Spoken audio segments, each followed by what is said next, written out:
Scholl. Yeah. Scholl. Just like the shoes. Just like the shoes. No relation. Dr. Richie Scholl. Yeah.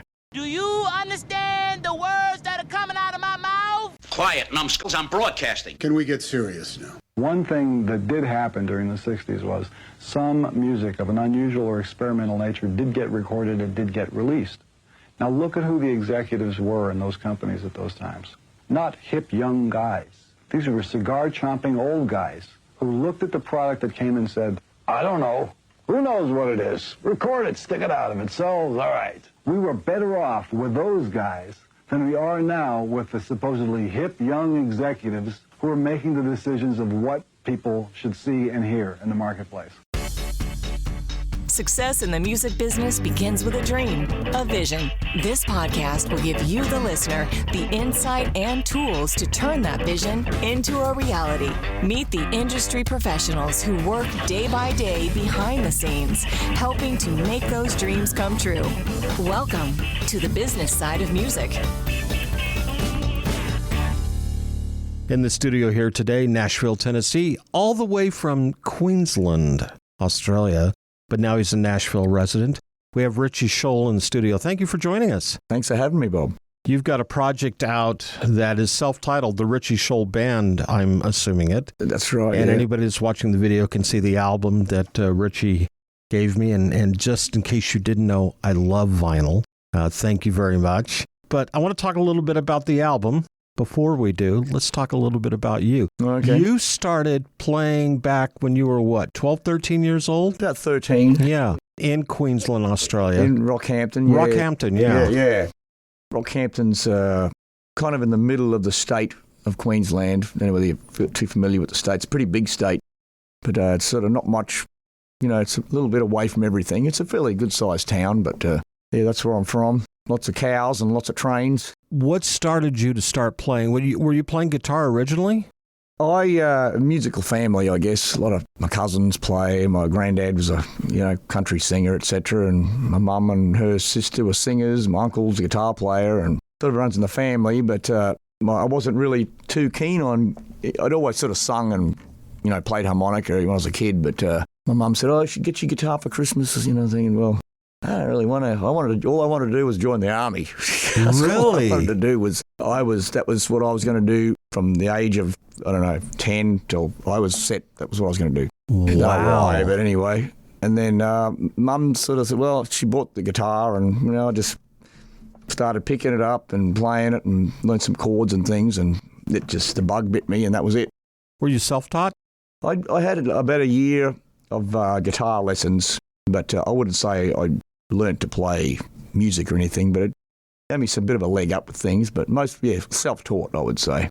When you were 12, 13 years old and you started playing, what kind of music were you listening to? You talked about how your dad was into country music and... Well, Dad he wasn't into anything in particular. He had like a lot of different stuff, but my granddad was a country singer. My mum's father, he was sort of, really well known in the old days, but the music I was into was all sorts of stuff. I liked guitar play, I liked Chuck Berry. He was one of my first big influences. Buddy Holly, the Eagles, guitar band, stuff like that, but country side of things too, like Waylon and Willie and all Stevie Ray Vaughan. It's kind of a big mixture of stuff. When you first started doing your live shows, these were in local pubs or bars? There, my dad and Mum and Dad were always big, huge supporters of my music, and it didn't take me long from picking up the guitar to learning songs, and I was out playing in the pubs within a year from picking up the guitar, and Dad would go and line up these gigs, on a Sunday down at the Central Hotel, it was called. Play down there like from 3 to 6 or something, with my acoustic and a little old drum machine. Wow. And just playing for the people in the bar. I couldn't be in there because I was only 13 or 14, so my mum or dad had to go along, and it was like a adult chaperone. Yeah. But were you doing a solo gig? Yeah, just me on an acoustic. And the drum box. Yeah, and the playing a bunch of whatever songs I could scrape together, What were you playing? Do you remember what songs? Oh, God, some of it's probably pretty embarrassing, but there's a pretty big Australian country music scene with a lot of artists over there. And there's one particular guy, John Williamson, who always played harmonica around in a frame and acoustic. And he was kind of a bit of an early influence. So I played some of his stuff and, some Willie Nelson stuff and also some stuff that was on the radio, just a mixture, Yeah. What was the response like from the audience when they would see this 13-year-old kid up there? Oh, well, they must have liked because I kept going back there, and I'd play it there and other bars like we have these things in Australia called leagues club, rugby leagues, football over there. Okay. And I'd play there, different venues like that, or the Frenchville Sports Club or something like that. And yeah, it was always every week. I've been playing every week for, since, so it's been a consistent thing in my life for a long time. You moved to Nashville in 2007, but before that you came and visited. Yeah, well, I decided to do a record over there with, I'd done an album with a buddy of mine. We had a duo project. I decided I wanted to do something else and I wanted to go into the country sort of side of things more and wanted to find a producer. So I met with Michael Flanders from Brisbane. Right. I met him in Tamworth. It must have been January of 2006. I met with him and played him some songs and he said, yeah, let's do a record, and we were in the studio within maybe the next month or something like that. Over there in Australia? Over there in Brisbane, okay. Yeah. Brisbane's about an 8-hour drive south, I guess. From where you lived? Yeah. So I trucked all my guitars in my truck, drove down there I think we had the record done in a couple of weeks, but in the process of doing that record, Michael had been over here a bunch of times because he was a producer, pretty well known over there, and he I sort of said that I would like to move to Nashville, In fact, I'd been trying to get over here prior to that. And he said, well, I'm thinking about moving there too. So we kind of started the ball rolling with immigration attorneys and, that's just another whole subject. But and then we did the record. Michael did a bit of a trip over there. We got some Dan Dugmore played steel on it, like lap steel and stuff over here. So he brought the stuff over and got some Nashville players on the record. Went back and then we decided we'd come over and try and push it a little bit. Come over for 2 weeks in a month it was, maybe July or something like that. And just pushed it around the industry and then I thought, yep, this is definitely where I want to be. That was it, yeah. That album project, what style of music was it back then? For the time, I think it was 06, 07. I was listening to a lot of modern country in that era. And it was sort of that sort of stuff, what I thought it was. Anyway, it was probably my take on it. So it was country, though. Because that's obviously a different spin than this current album we're going to talk about. Yeah, well, it's funny. My first record I did, which I don't like to promote too much because it was, it's early stuff, but it was rock and roll too. I've always had one foot in each camp, but I've always I don't really class myself as a country artist or a rock artist. I just do what I want, It just sounds a bit arrogant, but it's what I like. I write the sort of stuff that I like to write, and I'm a rock blues guitar player, so that's kind of the stuff that it is, You mentioned in your bio that you had groups such as AC/DC and the Black Crowes that influenced you. Huge, yeah. I mean, ever since I started learning guitar, AC/DC has been and anybody in Australia really who plays guitar, is influenced by Angus and Malcolm, but which they're Australian boys too. Yeah, they're Scottish-born immigrants to Australia when they were kids. So, and I think that happened a lot back in the 50s, So, yeah, they're a big influence. How could they not be? It's just good rock and roll, What I find interesting, though, is when I listen to your current project, I hear, and I mean this is nothing but a compliment, but I hear such a nice melting pot of music. Cool. Everything from Bon Jovi to a little bit of Skinner in there. Yeah. But what I like about it is that I think your music, your writing stands on its own. So let's talk about that for a moment. Are you the sole writer? Do you collaborate with other writers on this? On this record, yeah, sole writer on this one. I've collaborated in the past on things, but some records I've written everything, and some records I've done where I've, collaborated on some of it. So it's just, I don't know, writing for me I never wanted to be like a staff staff writer, like just where all the day I'm just writing songs. So I don't think I'm really a quote unquote songwriter.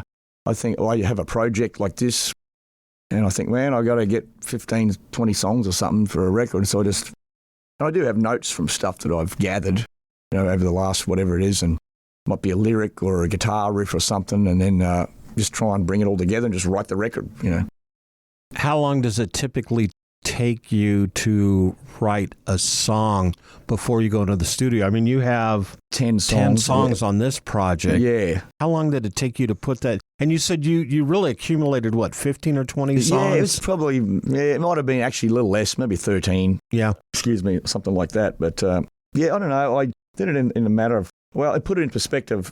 The album I did with Michael Flanders, I think I had a couple of songs written for that, but I wrote the whole record in a couple of days. The one you did with yeah. And so it was like, I have to do it. It's just like me, I work better when I'm sort of under pressure, I suppose. So, yeah.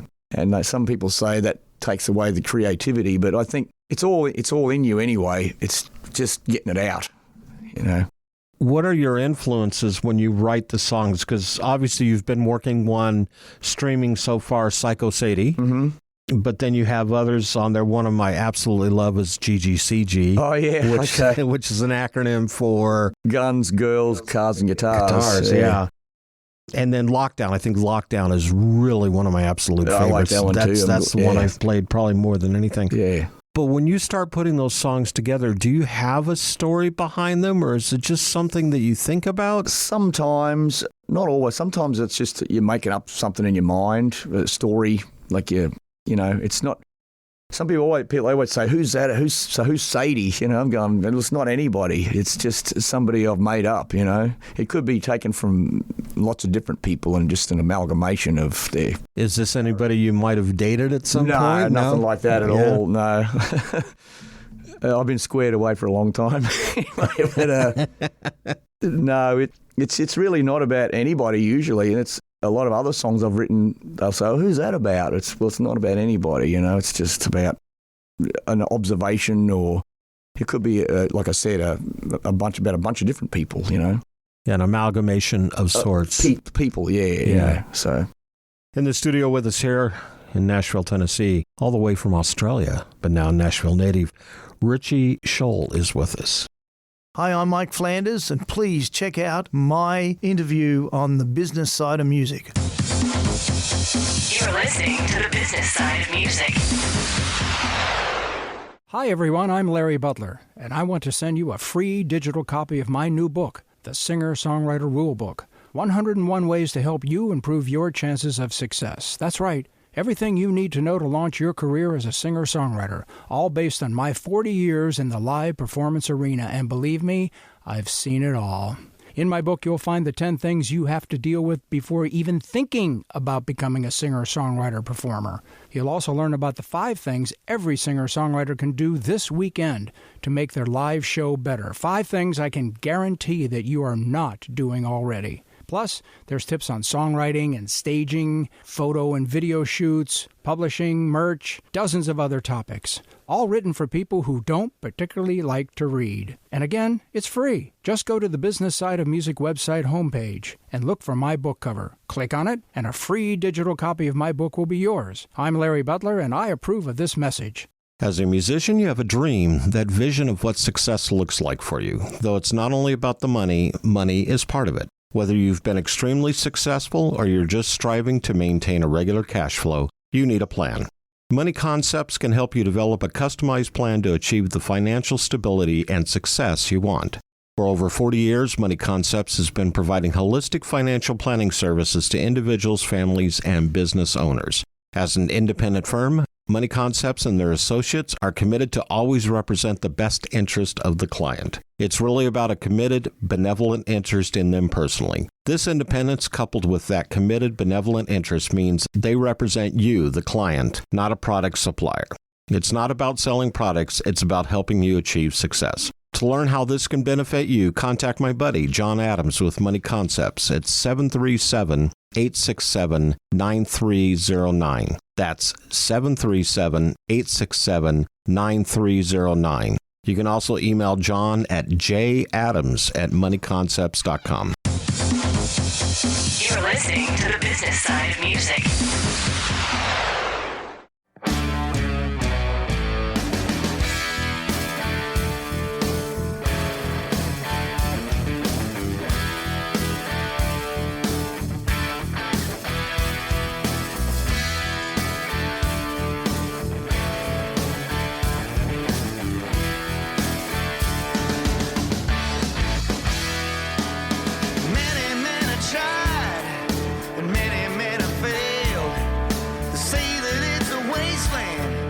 Seekers of the grail, headstrong and hopes are high as they head into the zone.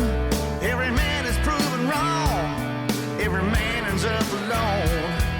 And every man who thinks he can take a bite out of that peach is mesmerized and hypnotized, 'cause she's always out of reach. Back in the studio here in Nashville, Tennessee, Richie Scholl is joining us. We're talking about your new project, and we've mentioned a couple of the songs just in a brief passing. But as we go down this record stacks of songs that you have accumulated for the project, the album came out when? It had a kind of a weird start, actually. I've got to think about it, because we kind of released it a little bit and then decided, no, we're going to pull it and then redo it and put some more effort behind it. So I think it's been out since probably end of last year or early this year, I suppose, digitally, but or physically, I should say. And we've put a couple of the songs out digitally. Well, everything will come out soon on Spotify. So when you put a project together, and you just mentioned Spotify and the whole streaming world, releasing an actual physical album, was that something you wanted to do from the very beginning? It was a lot of it. I blame a lot on COVID, actually. Really? Yeah. Brian and Derek and I, the other two guys in the Richie Scholl Band, we were playing in town and out of town a lot. We were a solid three-piece. We played, 6 times a week, And then all of a sudden, COVID came along, and that was it. Nothing. So we're just sitting around, and we all got to do something. I was out working, fixing houses and stuff to make money, Yeah. And so we thought, my buddy owned a studio, and he said, "Rich, let's when are you going to record that record, man?" I said, "Man, I don't know." So Blake, the producer, he didn't make me do it, but he sort of pushed me to do it. So he said, "Well, let's set up a time," and we go, "Okay, got nothing else to do," So we set the time to go in the studio and rehearse the songs and record, and it sort of went from there. It was sort of, it just sort of evolved into a record. And we wanted to make something that was really, the original vision was something really stripped down, and just, because we're a three-piece. Right. You can't go putting all this fancy stuff on there and say we're a three-piece, But there's got to be some overdubs. But you've got to have something that's going to translate live right on stage. Yeah. You don't want to have like a completely live record. I mean, although some stuff back in the old days was, but... I'm glad you say that, because as a young kid growing up, and my age, when I was 13, 14 years old, in fact, when I was listening to this a little bit, I think it was probably either GGCG or Lockdown. I'm listening to it and I'm going, man, this sounds a lot like Grand Funk Railroad, which was they were a huge power trio back in the 70s. So you're obviously pulling it off with just a three-piece band, which is not always necessarily easy. No, well, I don't think it is. I really like playing as a three-piece, because as a guitar player, you get, it's not an ego thing, but I like to play all the guitar parts, Yeah. But it's not always a great thing, because you have to sacrifice when you play a guitar solo. Like the bottom drops out of it, there's no rhythm guitar playing That's along. where the bass player steps in. It kind of does. It does. And sometimes you have to change the way you play things live so they fill out. The bass player has to play something different, or you have to not play so many fills. It is a little bit of a compromise, but playing as a three-piece a lot, you learn to do that, like to do fills in between things and fill it out, where there normally is another guitar player or another two guitar players sometimes, and keyboards and stuff. So, but yeah, we're a pretty solid three-piece. How did you meet the other two guys? Are they Nashville boys, I take it? Well, no, Derek's from up in Illinois, south of Chicago, and Brian is from Washington State. So I've known Derek a long time, just from playing downtown. He filled in for another drummer I had years ago, and eventually he became my full-time drummer, and I've known him for, I don't know, maybe 6-7 years or something now. And Brian, I was in various other things playing for other people as a guitar player, and Brian was in that band, so I met him that way, and we sort of just started playing gigs, It sort of evolved like that. What's it like to be a rock band, especially a rock trio, in a town that is really predominantly country? Well, we were doing a lot of Broadway stuff, which, as nowadays, it's anything goes down there. Yeah. So it's... And I would still play some older country stuff, but most of my stuff that I would play live is, cover-wise, is southern rock stuff and classic 70s rock, all that sort of stuff, and mix in some of my own stuff as well.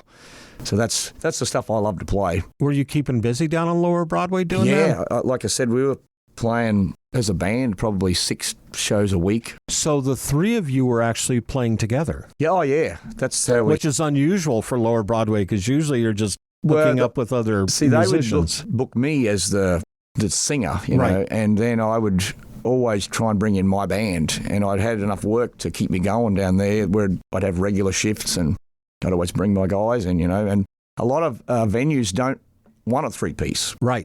Because it is hard to pull it off, and, I get a lot of people, they just stand there and sing, or they just strum an acoustic, but there's not that many lead singer, lead guitar players. When you think about it, there's not that many. No. And there's a few famous ones, but I always cite the, Stevie Ray Vaughan and Double Trouble and ZZ Top was a huge one for me. There's, and the Police even, but there's those 2 3-pieces, Jimi Hendrix. Yeah. So yeah, they're the ones that I really, people say, you never got into this band or that band, and I said, well, I can't sing that stuff anyway, or it's just a singer guitar player thing. The guitar player didn't sing, or it's always been guitar and vocal for me. It's never been one or the other. Have you ever thought about bringing on another guitar player? Yeah, if it gets to the point where we are doing some stuff, I'd maybe bring in another guitar player, or even maybe Blake, the producer, plays organ, so that'd be actually kind of nice too, to get some Hammond in there. Yeah. There's some on the record. You can hear some on the record. We didn't have it in the forefront of the music. It's just as a layer underneath, but it's in there. I love me some B3. When we talk about such songs as Mama, you actually have some harmonica work going on there. Was that something you also were self-taught doing? Yeah. I've been playing harmonica longer than I've been playing guitar. My granddad played harmonica, but he never called it a harmonica. He'd call it a mouth organ, which doesn't sound... organ, okay. It's like, I guess it's a... Never heard that one before. Nobody has. Yeah. Probably a good heard reason. Them called harps, but yeah. But he'd play the mouth organ, and it's just rudimentary stuff, and that's where I started playing that. And then, I'd always have the harmonica brace around my neck thing from the guy, John Williamson thing, and Neil Young was a big influence on me as well. Right. And not only for that, but the thing with Neil Young is he's a country artist, he's a folk artist, he's a rock artist, he's a grunge artist.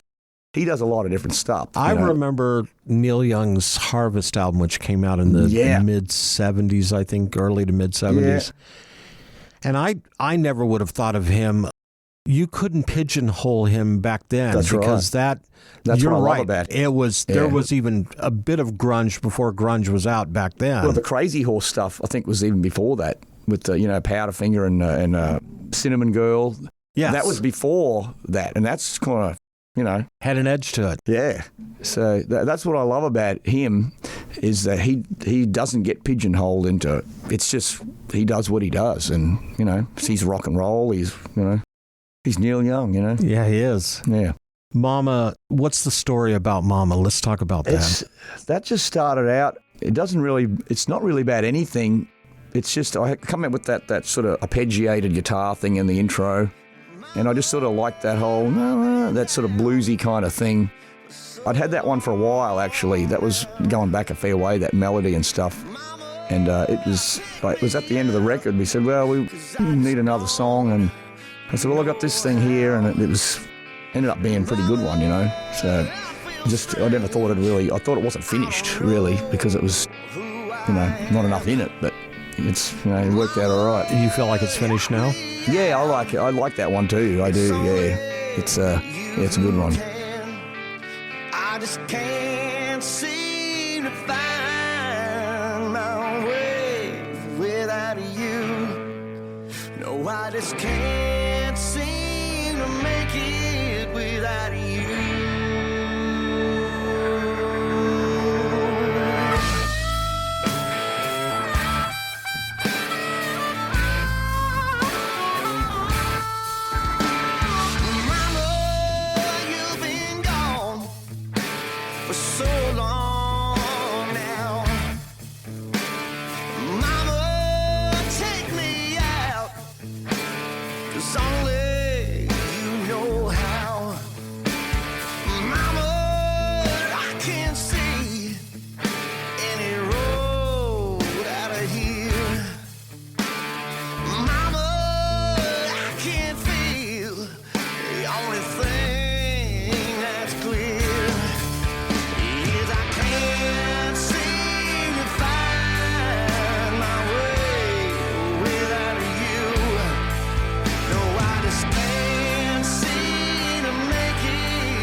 Lockdown, which I said I think is probably one of my favorite songs. And let me preface that by saying I don't think there's a bad song on the album. No, I know what you mean. But, you get some that... And I've listened to the album probably 3 or 4 times now in its entirety without interruption. Yeah. And I'll go back and I'll go, I didn't notice that before. Right. And I like that because, especially for a 3-piece power trio, I think that when you talk about a power trio band, how much layering can you do? But yet, when I hear the songs for, like I said, the 3rd or the 4th time, I'm going, I noticed something I didn't notice the first few times. Yeah. Lockdown was that way for me. Right. So how did that song come about, and what's it about? It's kind of really influenced. It's got some Zeppelin influences in there. Thank you very much. Yeah. It's very, and I was aware of it when I wrote it, and we had to. But I think you're paying homage to them. Kind of, you know, when you do this, because you're going, but it's an original. You know, it's you doing your own thing. Yeah. It's when the arrangement of it originally was a little bit different. It was more like Black Dog, I think it is. Mm-hmm. Yeah. It's a little more. It was a little more like that, and we thought, well, it's a little close. So let's just, and sometimes, all songs are going to come from somewhere. Everybody's influenced by something. I think this is my opinion, but the issue comes when you write a song and you don't realise where the influence is coming from, and then you write it, and then you say, oh my God, this is the same as that. But if you go, I've got this, it's cool, it's kind of like that, but okay, let's stay away from that and do this, and that's a little more safer, but still pay homage to that, and that's kind of what that is, I think. So it's very Zeppelin-y. I guess it's, I don't know, it's kind of a lot of these songs are relationship songs, I guess. Yeah. Yeah, that's what that one is. I'm glad you noticed the influence. And the correlation there, yeah. Yeah. In the studio with us here in Nashville, Tennessee, Richie Scholl. Hey there, my name is Lily Grace and I'm an Aussie country artist joining the business side of music for a super cool episode. Go check it out and have a listen to this one. You're listening to the business side of music. When you have a Korg synth at your fingertips, the possibilities are endless. Be it digital, analog modeling, altered FM, wave sequencing, or the multi-engine synth, Korg gives you easy access to a variety of features to help you get the perfect sounds quickly. Whether you're a professional musician or just starting out, Korg truly has a synthesizer to help you express yourself.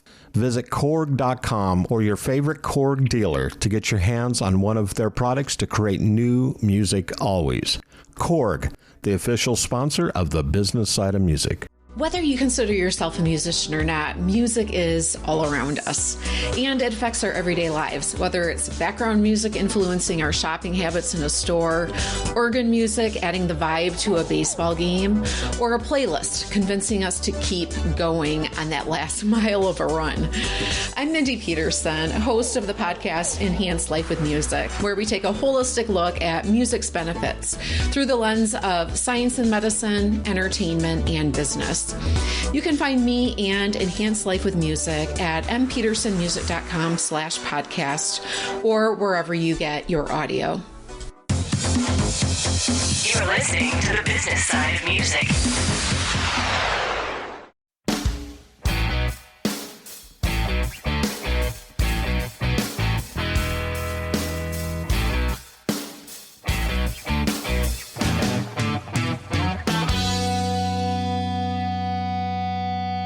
I got my 45 cruising down the street in a low down 69 Chevy. There's a 59 sitting on the back seat and a 10 getting hot and heavy. Doesn't take a lot to keep me satisfied. I'm a man of simple needs. I know it might put me on the outside, but your opinions don't matter to me. And if you ever wanna know what's on my mind at a particular point in time, it's gotta be guns, girls, cars and no guitars. They can knock you down or think you're better than you are. Yeah, it's gotta be guns. Back in the studio, Richie Scholl is across the podcast table. For any of those watching the video on YouTube, have the album next to me here, Richie Scholl Band. It's got 10 cuts. We've talked about some of the songs on the album. Angel on My Shoulder is the ballad almost, maybe? It kind of is. seems to be a little softer than the rest of it. It is. It's about my dad, that one. Oh. Yeah. He passed away, I think, about 5 years ago now. So that's just a little tribute to him. Paying tribute to Father, yeah. I just had to put something on there, so. He supported you? Completely, utterly, yeah. And my mum too, but... well, I keep thinking your mom got you a guitar because you kept talking about going into the Army. Yeah, and she's like, maybe I that may was have the to reason deter why. this one, yeah. No, he was always... helped me book the gigs and, drove me around all over the countryside and, mixing the sound, So he was, always, huge influence on my life and, helped with everything. The project as it stands now, you're streaming some songs. The album is out there for people to purchase? Physically it is. You can buy it on a website, the richischollband.com. Right. Got, vinyl and CD. And we've got the 2 singles out on digitally right now. And those 2 singles are? The first single was Can't Go Back. Okay. And then Psycho Sadie? Psycho Sadie, yeah. And we may probably do another single and release the album. How are the singles doing? The first single did pretty well. I can't remember the exact numbers. It was, don't even quote me, but the current single, Psycho Sadie, we've got 850,000 streams right now on Spotify, which is pretty... That's very good. Yeah. Yeah. So we're pretty happy with that. Yeah. It's, have you been doing much promotion to get it out there? Not really much at all. It's just been organic. Yeah, pretty much. And I actually make my living playing... I hate to say it, but I play in an Eagles tribute band. Right. So that's my my bread and butter. So trying to get this thing going and doing that, and trying to do this sort of thing and promote it. You look a bit like Timothy B. Schmidt. Oh, okay, right. But I'm assuming you're not carrying that part. No, I'm Joe Walsh. You're Joe Walsh. Pleased to meet you. Okay. Well, I had the opportunity to work with Joe many years ago. Really? Yeah. So good guy. Yeah, that's great to Definitely hear. A good guy. That's what I hear. He's a good guy. Yeah. But let's jump back to the album because we're here to talk about Richie and not Joe Walsh. Yeah, Sorry, right. Joe. No, that's all right. So the album is out, and so what are the next plans? Are you working on another project already? No. Or you seen this one through? They're still very much in the forefront, this one. We'll probably do another single and then do the album, like release it digitally and go from there and try and get out there and play some shows and promote it, I was going to say, with COVID out of the way now for the most part, are you looking to get back on the road? Yes. Yeah, we're trying to get some shows booked for this thing, so that's the goal. Now, obviously, you're from Australia. Is this getting airplay in Australia? I don't know. Not sure. We've got a lot of Australian listeners. So. Yeah, I'm sure. Well, there's a lot of people I know are we still need our over listeners there. to definitely start. Yeah, I'm sure there's spinning this people one. I know over there that are listening to it. Yeah. Is this something you want to go on the road domestically, or do you see maybe going all over the world with it? I'd like to, wherever. Focus here in the States first, of course, right. And then try and I'd like to do some shows in Australia for sure, and maybe get the thing to Europe. I'm itching to get back there again. Yeah. So that's always a good market to play in, and they love this kind of music. Yes, that's right. Yeah, they do. Love to get back over there. Yeah. How can people find you?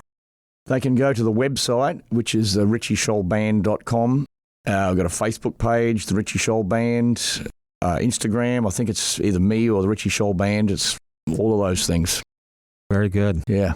Thank you so much for being on the show. This was great. Thanks for having me, Bob. Yeah, it's good talking to you, man. The Business Side of Music is the creation of Tom Sabella and Tracy Snow and is produced by Bob Bender. The Business Side of Music is recorded at Music Dog Studios in Nashville, Tennessee. Production sound designed by Keith Stark. Voiceover and promo by Lisa Busan.